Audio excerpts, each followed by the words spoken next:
Welcome, welcome, welcome. Um, I actually just finished doing laundry, and it's still the same day for me. It's a Sunday. It's 1 o'clock, so I'm actually gonna still be doing the videos, pretty much going up until like Friday. So I'm gonna be making videos like 5 days ahead, cause well, in the last few ones I said that I do have a trip, so I'm just gonna continue reading, starting with Leviticus actually, Leviticus 5, the first one. The first one actually, we literally just came back. We just actually like started from like Moses talking about all the things of how the peace offerings work, the burnt peace offerings, the sin offerings, all that, and how to actually get right with God. So now we're actually on to Leviticus 5. So let's get this started and like, share, and subscribe, and we'll just get started with Leviticus 5. If you are called to testify about something you have seen or that you know about, it is sinful to refuse to testify, and and you will be punished for your sin. Or suppose you unknowingly touch something that is ceremonial unclean, such as a carcass of an unclean animal. Would you realize what you have done? You must admit your defilement and your guilt. This is true whether it is a wild animal, a domestic animal, or an animal that scurries along the ground. Or suppose you unknowingly touch something that makes a person unclean, which you which you realize what you have done. You must admit your guilt. Or suppose you make a foolish vow of any kind, whether it's a purpose whether its purpose or is for good or bad. When you realize it's foolish, you must admit your guilt. When you become aware of your guilt in any of these ways, you must confess your sin, and you must bring it to the Lord as a penalty for your sin, and as a penalty for your sin, a female from your flock, either a sheep or a goat. This is a sin offering with which the priest will purify you from your sin, making you right with the Lord. But if you cannot afford to bring a sheep, you may bring to the Lord two turtle doves or a young pigeon as a penalty for your sin. One of those birds will be a sin offering, and the other will for a burnt offering. You must bring them to the priest, who will present the first bird as a sin offering, and he will wrangle its neck and without severing its head from the body. Then he will sprinkle some of the blood of the sin offering against the side of the altar, and the rest of the blood on it will be drained out of the base of the altar. This is this offering of sin for sin, my bad. The priest then will prepare a second bird as a burnt offering, following all the procedures that have been prescribed. Through this process, the priest will purify you from your sin, making you right with the Lord, and you will be forgiven. If you cannot afford to bring two turtle doves or young pigeons, you will bring two quarts of chosen flour for your sin offering. Since it is an offering for your sin, you must not moisten it with olive oil or put any fragrance on it. Take a flour to the priest, who will scoop it a handful, and as a representative portion, he will burn it on the altar on top of special gifts presented to the Lord. It is an offering for sin. Through this process, the priest will purify those who are guilty of any of those sins, making them right with the Lord, and they will be forgiven. The rest of the flour will belong to the priest, just as a grain offering. Then the Lord said to Moses, "If one of you commits sin by unintentionally defiling the Lord's sacred property, you must be bring a guilt offering to the Lord. This offering may be your own ram with no defects, or you may bring one or equal value with silver as a measure by the weight of the sacred shekel. Shekel. Shekel. You must make resolution for the sacred property you have not harmed by paying for a loss plus additional 20%. When you give the payment to the priest, you will purify he will purify you with a ram sacrifice as a guilt offering, making you right with the Lord, and you will be forgiven. Suppose you sin by violating one of the Lord's commands. Even if you are unaware of what you have done, you are still guilty and will be punished for your sin. For a guilt offering, you must bring a priest, one of your own rams with no defects, or by buying one of equal value. Through the process, the priest will purify you from the unintentional sin, making you right with the Lord, and you will be forgiven. This is a guilt offering, for you have been guilty as an offense against the Lord. Then the Lord said to Moses, suppose one of your sins against the associate is unfaithful to the Lord. Suppose you cheat in a deal involving a secret deposit, or you steal or commit fraud, or you find lost property and lie about it, or you lie while swearing to tell the truth, or you commit any other such sin. If you have sinned in any of these ways, you are guilty. You must give back whatever you stole, or the money you have took by extorting, or the security deposit, or the lost property you found, or any obtain or any objectified by swearing falsely. You must make resolution by paying the full price plus an additional 20% to the person you have harmed. On the same day, you must present a guilt offering.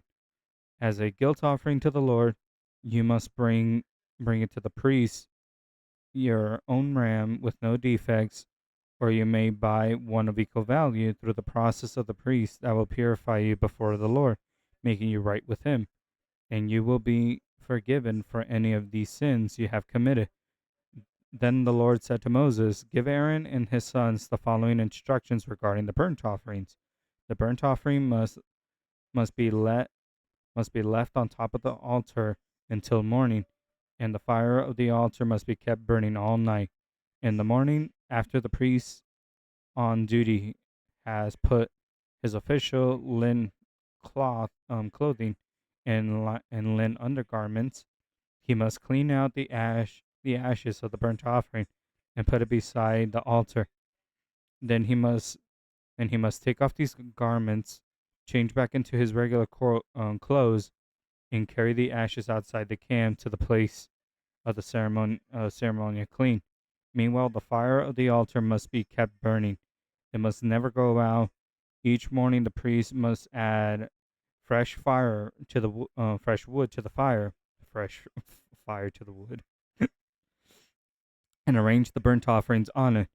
He will then burn the fat on the peace offerings of it. Remember, the fire must be kept burning on the altar at all times.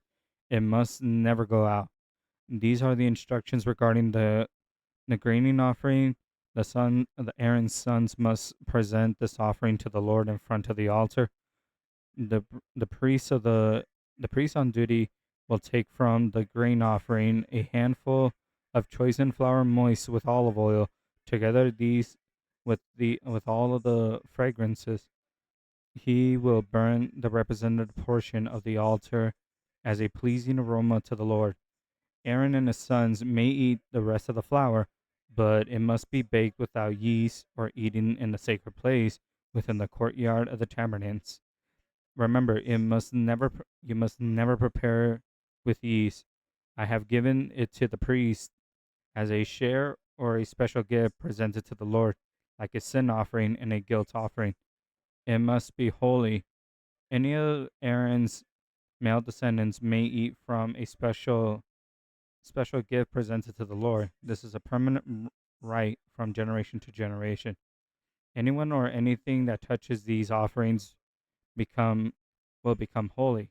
And the Lord said to Moses, on the day that Aaron and his sons are anointed, they must present the Lord and standard grain offerings to 2 quarts of chosen flour, half half of it to be offered in the morning and half to be offered in the night. They must be carefully mixed with olive oil and cooked with a griddle. Uh, then slice the grain of offering and present it as a pleasing aroma to the Lord. In each generation, the high priest who succeeds Aaron must be prepared the same offering. It belongs to the Lord and must be burned up completely. This is a permanent law. In such a grain offering of the priest must be burned up entirely. None of it must be eaten. Then the Lord said to Moses, "Give Aaron and his sons the following instructions regarding the sin offering and the animal given as an offering for the sin of the most high offering of holy offering. It must be slaughtered in the Lord's presence at the place where the burnt offerings are slaughtered. The priest who offers the sacrifice as a sin offering must eat his portion in a sacred place within the courtyard of the tabernacle. Anyone or anything that touches the sacrificial meat will become holy. If any of the sacrificial blood splatters on a person's clothes, the the soiled garment must be washed with a sacred place in the sacred place. If a clay pot is used to boil the sacrificial meat, it must be broken. If the bronze pot is used, then it must be scored and thoroughly rinsed with water. Any male with any male from the priest's family may eat this offering. It is most holy, but the offering for sin may not be eaten. Of its blood was brought into the tabernacle as an offering of purification in the holy place. It, mu- it must be completed with a burnt with fire. Uh, wait, where are we? Okay, so that's the last one. Okay. These are the instructions for a guilt offering. It is most holy.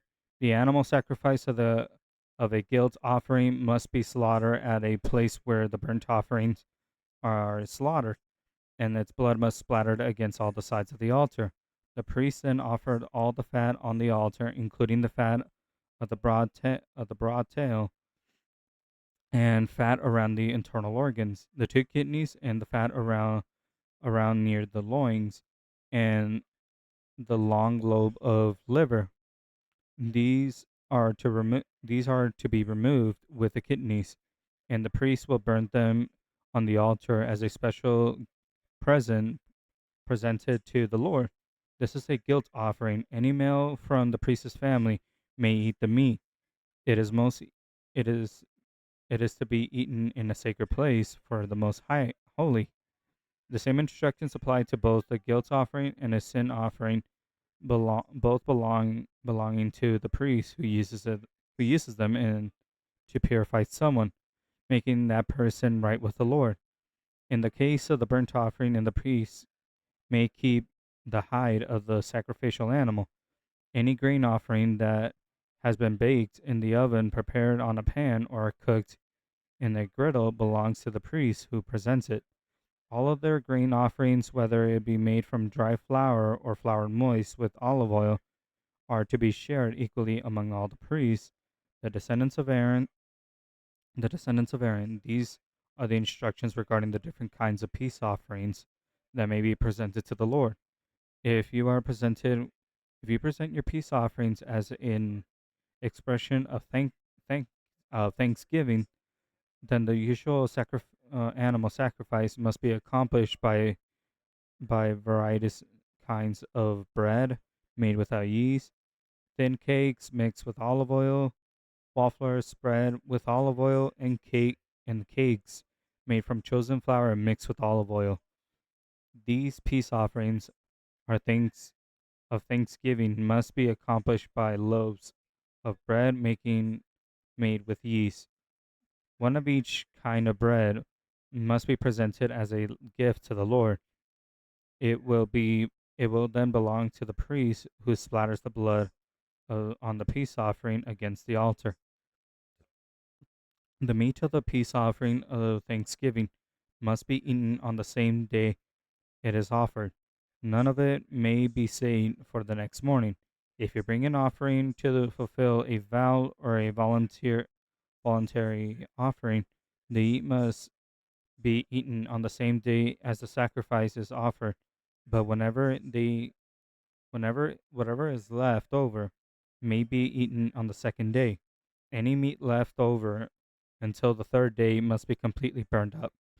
If any of the meat from the peace offerings is eaten on the third day, the person who presents it will not be accepted by the Lord. You will receive no credit for offering it. By then, the meat will be contaminated. If you eat it, you will be punished for your sin. Meat that touches anything ceremonial unclean may not be eaten. It must be completely burnt up. The rest of the meat may be eaten, but only the people who are ceremonial clean. If it, if you are a ceremonial unclean and you eat the meat from the peace offerings that will present to the Lord, you will be cut off from the community. If you touch anything that is unclean, whether it is a human defilement or an unclean animal or an other unclean disdainable thing, and then you eat the meat from the peace offering presented to the Lord, you will be cut off from the community. Then the Lord said to Moses, give the following instructions to the people of Israel. You must never eat, never, no, you must never eat fat, whether from cattle, sheep, or goats. I stuttered. The fat of the animal found dead or torn into pieces by wild animals must never be eaten. Through it must be used for any other purpose.